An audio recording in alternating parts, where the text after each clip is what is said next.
Rebonjour Nassir, David, j'ai écrit avec Baruch la Hashem, bienvenue pour la Géoula, donc Amen. pour les nations du monde. La suite, le Siman, le Chapitre 8. chapitre 8. Oui.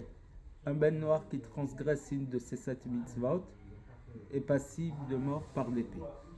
D'accord. Alors, c'est recueil des Sikhot du Rabish, partie 15, page 150. Les 7 mitzvot de noir n'est pas un sujet et un but pour soi-même, pour eux-mêmes, mais c'est aussi pour le peuple d'Israël et pour la Torah.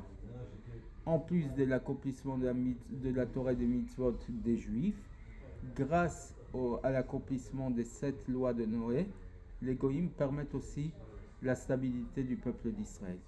Donc pour qu'un Juif puisse accomplir sa propre Torah et mitzvot, et entre parenthèses, qui est le principe d'attirer une lumière divine qui dépasse le monde. Qui est au-dessus du monde. Donc l'attirer ici-bas. Exactement. Extraordinaire. Ça doit se faire de manière de stabilisation. Très Donc, bien. permettre au monde d'attirer cette lumière. Et ça passe par les 7 lois des Ménémoires qui ont pour but de poser l'ordre de stabilisation du monde. Le rôle est très, très, très important. Évidemment. Et c'est pour ça qu'ils sont plus nombreux que nous.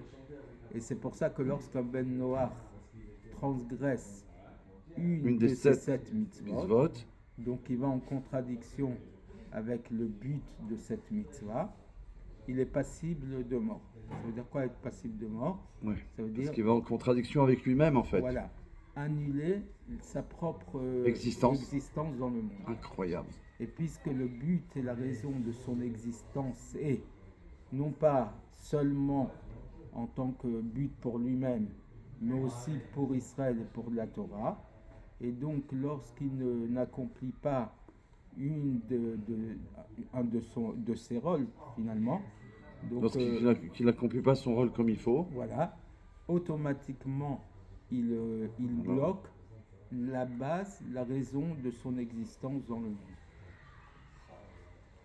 C'est très puissant. Prendre conscience de ce chapitre, hein, oui. Il est essentiel. Oui. Comme tous les autres, bien sûr, mais voilà. Ensemble pour la Géoula. Oui.